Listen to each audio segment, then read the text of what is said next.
ఒడిశాలోని కంజా మజిరాలో ఘోరం జరిగింది. లవ్ మ్యారేజ్ చేసుకున్నారంటూ అవమానించారు జంటను. అత్త కుమార్తెను ప్రేమ వివాహం చేసుకున్నాడు యువకుడు. అయితే ఈ గ్రామంలో అత్త వరుస అయ్యే వారి కుమార్తెలను పెళ్లి చేసుకోవడం నిషేధం. ఆ ఇద్దరిని నాగలికి కాడెద్దులుగా కట్టి అతి దారుణంగా హింసించారు. కర్రలతో కొడుతూ పొలం దున్నించారు గ్రామ పెద్దలు. సోషల్ మీడియాలో దీనికి సంబంధించిన దృశ్యాలు వైరల్గా మారుతున్నాయి. ఒడిశాలోని కాంజా మజిరాకు సంబంధించిన దృశ్యాలు మనం చూస్తున్నాం బిగ్ టీవీ స్క్రీన్పై. ఇద్దరు ప్రేమికులని పెళ్లి చేసుకున్నారు, ప్రేమించుకున్నారు, పెళ్లి చేసుకున్నారు. అయితే అత్త కూతురు, అత్త వరసయ్యే వ్యక్తి కూతుర్ని యువకుడు పెళ్లి చేసుకున్నాడు. ఆ గ్రామంలో అత్త కూతుర్ని పెళ్లి చేసుకోవడం నిషేధంగా చెప్తున్నారు. దీంతో ఆగ్రహించిన గ్రామ పెద్దలు ఇద్దరిని కూడా నాగలికి కాడెద్దులుగా కట్టి చెరోవైపు కట్టి చాలా ఘోరంగా హింసించిన ఘటన ఒడిశాలో కలకలం రేపింది. మానవత్వం మంటగలిపిన ఘటన ఇది. కేవలం ప్రేమించుకున్నారు, పెళ్లి చేసుకున్నారని ఒక తప్పిదంగా భావించి ఏ రకంగా హింసిస్తున్నారు ఒకసారి చూడొచ్చు. దిగ్భ్రాంతికర దృశ్యాలు ఇవి, నిజంగా డిస్టర్బింగ్ విజువల్స్. కాడెద్దులాగా కట్టి ఇద్దరిని కూడా కొట్టుకుంటూ హింసించుకుంటూ తీసుకెళ్తున్న దృశ్యాలు ఇవి. ఒరిస్సాలో ఇంకా ఏ రకంగా ఆటవిక రాజ్యం కొనసాగుతుందో, ఇంకా అనాగరిక చర్యలు కొనసాగుతున్నాయి మనకి దృశ్యాలను బట్టి అర్థమవుతుంది. దిగ్భ్రాంతికర దృశ్యాలు ఇవి. దేశం మొత్తం సిగ్గుతో అవమానంతో తలదించుకోవాల్సిన దృశ్యాలు ఇవి. కేవలం ప్రేమించి పెళ్లి చేసుకున్నారని వరుస అయ్యే అమ్మాయిని పెళ్లి చేసుకున్నాడు, అది కూడా అత్త కూతురు. కానీ ఆ గ్రామంలో అత్త కూతురిని పెళ్లి చేసుకోవడం నిషేధంగా భావిస్తారు. అదో పెద్ద తప్పిదంగా, ఘోరంగా, నేరంగా భావించే సమాజం ఇంకా ఉందా ఇప్పటికి కూడా అనే ఘటన ఇక్కడ మనకు రుజువు చేస్తుంది. ఆ దృశ్యాలు మీకు కాస్త దిగ్భ్రాంతి గొల్పొచ్చు. దయచేసి ఇవన్నీ కూడా డిస్టర్బింగ్ విజువల్స్ మీకు వ్యూవర్స్ అడ్వైస్ చేస్తున్నాం. కేవలం ఇలాంటి విషయాలు చెప్పడం ద్వారా మిమ్మల్ని అప్రమత్తులు చేయడమే మా ప్రధాన ఉద్దేశం. ఎస్, బిగ్ టీవీ స్క్రీన్పై చూస్తున్నారు. Breaking news. ఒడిశాలో ప్రేమించుకున్న ఒక ప్రేమ జంటని అతి దారుణంగా కాడెద్దులుగా కట్టి హింసిస్తున్న ఘటన కాంజా మజిరా, రాయగఢ్ జిల్లా. అది కాంజా మజిరాలో ప్రేమించుకొని పెళ్లి చేసుకున్న పాపానికి ఏ రకంగా హింసిస్తున్నారో మనం ఆ దృశ్యాలు చూస్తున్నాం. కర్రలతో కొడుతూ పొలం దున్నించారు గ్రామ పెద్దలు. ఆ ఇద్దరిని కూడా నాగలికి కాడెద్దులుగా కట్టి చాలా ఘోరంగా హింసించిన ఘటన రాయగఢ్ జిల్లాలోని కంజా మజిరా గ్రామానికి చెందిన ఓ యువ జంట స్థానిక సామాజిక నిబంధనలకు విరుద్ధంగా వివాహం చేసుకున్నందుకు అత్యంత అవమానకరమైన శిక్షకు గురయ్యారు. ఈ సంఘటన ఇప్పుడు వైరల్గా మారింది. కలత పెట్టే దృశ్యాలు ఇవి, కలత పెట్టే వీడియో అది. ఇది చాలా తీవ్రమైనటువంటి ఆగ్రహాన్ని కల్పించే వీడియో ఇది. ఇక ఆ యువకుడు యువతి ప్రేమించుకొని ఇటీవలే వివాహం చేసుకున్నారు. అయితే వరుడు వధువుకు ఆమె అత్త కొడుకుగా బంధువు కావడంతో గ్రామస్తులకు ఆ సంబంధం నచ్చలేదు. స్థానిక ఆచారాల ప్రకారం ఈ కలయిక నిషిద్ధంగా పరిగణిస్తారని తెలుస్తోంది. సో శిక్షగా ఆ జంటను ఎద్దుల పొలం దున్నడానికి ఉపయోగించే చెక్క కాడికి కట్టేశారు. తాలిబాన్ తరహా శిక్షలను గుర్తు చేసే ఓ దృశ్యంలో వందలాది మంది గ్రామస్తుల ముందు ఎలాంటి అడ్డు అదుపు లేకుండా, ఎలాంటి జోక్యం లేకుండా ఈ చర్య జరుగుతున్నట్టుగా మనకు కనబడుతుంది. వారి ముందు ఒక చెక్క నాగల్ని పొలం మీదుగా లాగాల్సి వచ్చింది. వెదురు చెక్క దుంగలతో తయారు చేయబడిన మొడి ఉపకరణాన్ని ఆ జంట భుజాలకు బిగించారు.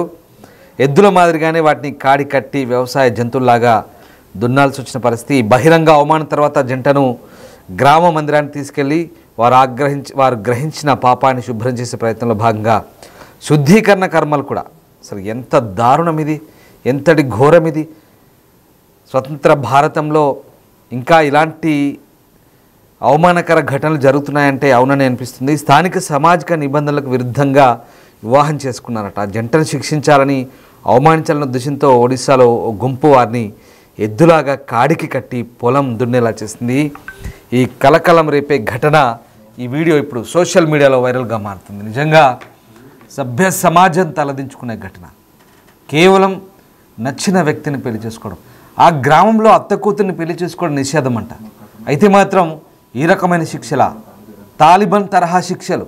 ఆ గుంపంతా కూడా, ఊరంతా కూడా కేవలం నిరక్షరాస్యత, చదువుకోని మూర్ఖులే, చదువు లేని మూర్ఖులే ఇలాంటి పని చేస్తారు. అఫ్కోర్స్ అందులో కొంతమంది చదువుకున్న వాళ్ళు కూడా ఉండుంటారు. కానీ ఆ గ్రామంలో ఉన్న ఒక పనికి మాలిన నిబంధన, అత్త కూతుర్ని పెళ్లి చేసుకుంటే అది నేరం, ఘోరం కింద పరిగణించబడే ఆ పనికి మాలిన వ్యవస్థలో ఆ ఇద్దరి ప్రేమికులు కాదు, వాళ్ళు ఆల్రెడీ పెళ్లి చేసుకున్నారు, భార్యాభర్తలు.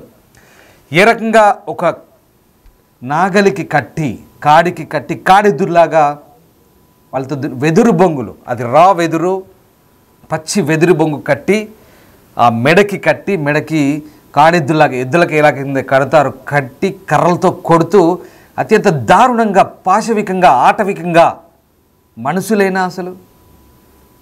ఏ సమాజంలో ఉన్నాం మనం, ఏ నాగరికతలో ఉన్నాం, ఎంత దారుణమైన వ్యవస్థలో ఉన్నాం ఒకసారి అర్థమవుతుంది. దీనికంతటికి కూడా అక్కడ ఉన్నటువంటి నిరక్షరాస్యత, అక్కడ ఉన్నటువంటి ఈ అపచారాలు, అనవసర సిద్ధాంతాలు, అనవసర ఆచారాలే దీనికి కారణం. చాలా దారుణమైన ఘటన. చూడండి, ఏ రకంగా కట్టి హింసిస్తున్నారు, కర్రలతో కొడుతూ నాగలు దున్నిస్తున్నారు. నిజంగా ఇది తాలిబాన్ తరహా శిక్షే. తాలిబాన్లు కూడా మారిపోయారు. ఒకసారి చూడండి ఆ వెధవ ఎలా కొడుతున్నాడు, మూర్ఖుడు. ఎంత తిట్టినా తప్పే. దయచేసి ఇలా తిడుతున్నానని వ్యూవర్స్ అడ్వైజ్ చేస్తున్నాను, మీకు ఇబ్బందికరంగా ఉంటే కనుక కాస్త భరించాల్సిన పరిస్థితి. ఎందుకంటే ఇలాంటి మూర్ఖుల వల్లే సమాజం ఇంకా ఎటుపోతుందో అని చెప్పలేని పరిస్థితి. ఇంత దారుణం. ఆ తాలిబాన్లు కూడా మారిపోయారు ఈ రోజుల్లో. కానీ ఇంకా ఇలాంటి మనుషులు ఉన్నారు. ఇది ఎక్కడో కాదు, మన పక్క రాష్ట్రమైన ఒడిస్సాలో, ఏపీకి ఆనుకున్న ఒడిస్సాలో జరిగిన ఘటన ఇది. రాయ్గఢ్ జిల్లాలో చూడు, అక్కడ అందులో చదువుకున్న మూర్ఖులు కూడా ఉండుంటారు ఎంతో కొంతమంది. సరే, గిరిజన గ్రామాలు, తెలియదు ఆచారాలు, వ్యవహారాలు అనుకుందాం, కానీ ఇంత దారుణమైన శిక్షల ఇంకా మన దృష్టికి రాని చాలా ఉన్నాయి. సోషల్ మీడియా పెద్ద ఎత్తున ఇప్పుడు ఇలాంటివి వైరల్ అవుతున్నాయి కాబట్టి దాన్ని వీడియోలు తీసి ఇప్పుడు వైరల్ చేస్తున్నారు, కానీ తెలుస్తుంది, బయటకు వస్తుంది. కానీ చాలా అమానుష ఘటన. బహుశా నాకు తెలిసి ఈ ఘటనపై నేషనల్ హ్యూమన్ రైట్స్ కమిషన్ సుమోటోగా తీసుకోవాల్సిన అవసరం కనబడుతోంది. పెళ్లి చేసుకున్న పాపానికి. ఇంకా ఘోరం ఏంటంటే, ఈ కాడెద్దులతో నాగలు దున్నించిన తర్వాత ఎద్దుల మాదిరిగా నాగలు దున్నించి కొట్టి చితకబాది హింసించి తిరిగి మళ్ళీ అదేదో పక్కన గుడికి తీసుకెళ్ళి, గ్రామం పొలిమేరలో గుడికి తీసుకెళ్ళి శుద్ధి చేశారంట. వీళ్ళు చేసిన తప్పుకి ఇంకా శుద్ధి. ఏం తప్పు చేశారని శుద్ధి చేయడం?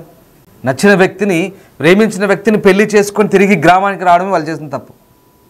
మళ్ళీ పెద్దలను ప్రసన్నం చేసుకోవడానికి ఆ ఊరికి రావడమే వాళ్ళు చేసిన తప్పు. చూడండి, గుంపు, ఆటవిక గుంపు, అనాగరిక గుంపు, మూర్ఖులు.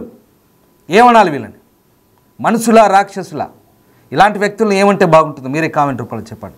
ఎంతటి దౌర్భాగ్య స్థితిలో ఉన్నాం మనం, ఎంతటి దుర్బలమైన ఆటవిక అనాగరిక సమాజంలో ఉన్నామో ఇంకా ఇలాంటి ఘటనలు ఇంకా మన స్వతంత్ర భారతంలో కనబడుతున్నాయి. వాస్తవానికి ఆ ఊర్లో ఇలాంటి ప్రేమ వివాహాలు నిషిద్ధమట. అంటే ప్రేమ వివాహాలు నిషిద్ధం కాదు, అత్త కూతురు చేసుకోవడం తప్పంట. ఇక రాయ్గఢ్ జిల్లాలో జరిగిన ఈ ఘటనకు సంబంధించి ప్రస్తుతం కలకలం రేపుతోంది. ఆ వ్యక్తి ఆ మహిళ యొక్క అత్త కుమారుడు కాబట్టి కొంతమంది గ్రామస్తులు వారి నిర్ణయాన్ని వ్యతిరేకించారు. స్థానిక ఆచారాల ప్రకారం ఇలాంటి వివాహం విరుద్ధమట. ఆ జంటను శిక్షించడానికి ఆ గుంపు ఆ పొలం గుండా ఈడ్చుకుంటూ వెళ్ళింది కాడికి కట్టి. ఇద్దరు వ్యక్తులు ఆ పురుషుడిని, స్త్రీని కర్రతో కొడుతున్నారు. ఈ బహిరంగ అవమానం తర్వాత మందిరాన్ని తీసుకెళ్ళి వారు గ్రహించిన పాపాన్ని శుభ్రం చేయడానికి శుద్ధీకరణ కర్మలంట. అసలు ఏం కర్మరా బాబు, మీరు శుద్ధీకరణ కర్మలు చేయనివ్వండి, మిమ్మల్ని చూస్తుంటే ఇదేం కర్మరా బాబు అనిపిస్తుంది సమాజానికే. శుక్రవారం నాడు జరిగింది ఘటన. పోలీస్ సూపరింటెండెంట్ స్వాతి కుమార్ ఈ దర్యాప్తు చేపట్టారు. ఈ బృందం గ్రామాన్ని సందర్శించి త్వరలోనే కేసు నమోదు చేస్తుంది. ఇంకా త్వరలో కేసు నమోదు చేయడం ఏంటి? జనవరిలో ఇలాంటి సంఘటనే జరిగిందట. రాయ్గఢ్ జిల్లాకు చెందిన కుటుంబంలోని 40 మంది సభ్యులు శుద్ధి ఆచరణలో భాగంగా తలగుండు చేయించుకున్నారు. ఓ మహిళ వేరే కులానికి చెందిన వ్యక్తిని వివాహం చేసుకున్న పరిస్థితి. చాలా బాగుంది. గుండ్లు చేసుకోవడం, శుద్ధి చేసుకోవడం. రాయ్గఢ్ జిల్లాలో జరిగింది ఘటన. చాలా అమానుష ఘటన నిజంగా. రాయ్గఢ్ జిల్లాలోని కంజిమరి గ్రామానికి చెందిన ఈ జంట ప్రేమ వివాహం చేసుకొని తిరిగి వచ్చి పెద్దలను ఆశ్రయించడం వీళ్ళు చేసిన పని. నిజంగా ఈ చర్య జరుగుతున్నప్పుడు ఆ నాగల్ని ఒకరు లాగమని బలవంతం చేయడం, అలాగే వెదురు బొంగులతో కొట్టడం, ఇదంతా కూడా చూస్తున్న నిజంగా ఇదంతా కూడా చాలా అవమానకర ఘటన. ఎటుపోతుంది సమాజం అని ఇలాంటి ఘటనలు చూసినప్పుడు చాలా దుర్మార్గంగా అనిపిస్తుంది. బహుశా మానవ హక్కుల సంఘం దీనిపై చర్యలు తీసుకోవాల్సిన అవసరం కనిపిస్తుంది. ఇద్దరు పట్టుకొని లాక్కెళ్తున్నారు, ఇద్దరు కొట్టుకొని తీసుకెళ్తున్నారు. చూడండి ఎంత దారుణమైన ఘటన అది. వెరీ డిస్టర్బింగ్ విజువల్, చాలా దిగ్భ్రాంతికర దృశ్యాలు. బహుశా మీరేమనుకుంటున్నారు కామెంట్ బాక్స్ రూపంలో తెలియజేయండి. ఒరిస్సాలో గతంలో కూడా జరిగిందట ఇలాంటి ఘటన. జరిగినప్పుడు 40 మంది ఇంట్లో కులాంతర వివాహం చేసుకుందని గుండ్లు కొట్టించుకున్నారట. పీడా పోయింది. ఇక్కడ వీరు మరి పోనీ అలాంటిది ఏమైనా చేస్తే బాగుండేది. వాళ్ళు ఎందుకు హింసించడం? ఆ గుండ్లు కొట్టించుకోనో లేదంటే ఇంకా అర్ధనగ్న ప్రదర్శనలు చేస్తే అయిపోయేది, పాపం పరిహారం అయ్యేది కదా. వాళ్ళని ఎందుకు హింసించడం? ఇలాంటి మూర్ఖపు చర్యలతో, అవమానకర చర్యలతో ఇప్పుడు ఆ ఇద్దరు నిజంగా ఎంత అత్యంత అవమానకరం అంటే, రాయగఢ్ జిల్లా అత్యంత వెనుకబడిన జిల్లా, దీనికంతటికి కారణం ప్రభుత్వాలు కాదా? దీనికంతటికి కారణం కేవలం ఈ అనాగరికత, ఈ నిరక్షరాస్యత, దీనికంతటికి మన ప్రభుత్వాల కారణం కాదా? మనం కారణం కాదా? సమాజం కారణం కాదా? ఇంకా ఇలాంటివి మనం చెప్పుకుంటూ పోతే, చూసుకుంటూ పోతే సరే ఏదో తిట్టుకుంటూ పోతాం, అప్పటి మటుకు అయిపోయినట్టేనా? దీనికి ఎవడు బాధ్యత వహించాలి? ఏ ప్రభుత్వం బాధ్యత వహించాలి? ఏ పెద్దల బాధ్యత వహించాల్సిన అవసరం ఉందో ఒకసారి అది కూడా మీరు కామెంట్ బాక్స్ రూపంలో తెలియజేయండి. కేవలం అనాగరికత, నిరక్షరాస్యత, ఈ కొన్ని దురాచారాలు ఇవన్నీ కూడా రూపుమాపాల్సిన అవసరం కనిపిస్తుంది. ఎన్జిఓలు ఏం చేస్తున్నాయి, ప్రభుత్వాలు ఏం చేస్తున్నాయి? రాయగఢ్ చాలా వెనుకబడిన జిల్లా, చాలా గ్రామీణ ప్రాంతము, గోండులు ఉంటారు, నిరక్షరాస్యులు ఉంటారు, తర్వాత సంచార జాతులు ఉంటారు, బంజారాలు ఉంటారు, అన్ని రకాల వాళ్ళు ఉంటారు. కానీ ఇంకా ఇలాంటి ఆచారాలు, వ్యవహారాలతో, ఇంకా ఇలాంటి ఆటవిక అనాగరిక సమాజంలో ఉన్నామనిపిస్తుంది. దయచేసి ఇంతకు మించి ఇంకా ఏం చెప్పలేను. ఈ ఘటనకు సంబంధించి నిజంగా ఈ ఘటనకు సంబంధించి ప్రభుత్వం తొందరగా చర్యలు తీసుకోవాల్సిన అవసరం కనిపిస్తుంది. అక్కడ ఎన్జిఓస్ కూడా వెంటనే కనీసం అక్కడ వెళ్ళి సామాజిక చైతన్యాన్ని కల్పించాల్సి ఉంది. ఎక్కడ పనిచేస్తాయి ఎన్జిఓలు, ఏం చేస్తాయో అర్థం కాదు. ఇలాంటి చోట ఇలాంటి దురాచారాలను రూపుమాపడానికి ఎందుకు ముందుకు రావడం అర్థం కాదు. కాబట్టి మానవ హక్కుల సంఘం కూడా స్పందించాల్సిన అవసరం కనిపిస్తుంది. మీరేమనుకుంటున్నారు? మీ అభిప్రాయం అంటే ఒకసారి కామెంట్ బాక్స్ రూపంలో తెలియజేయండి. Thank you.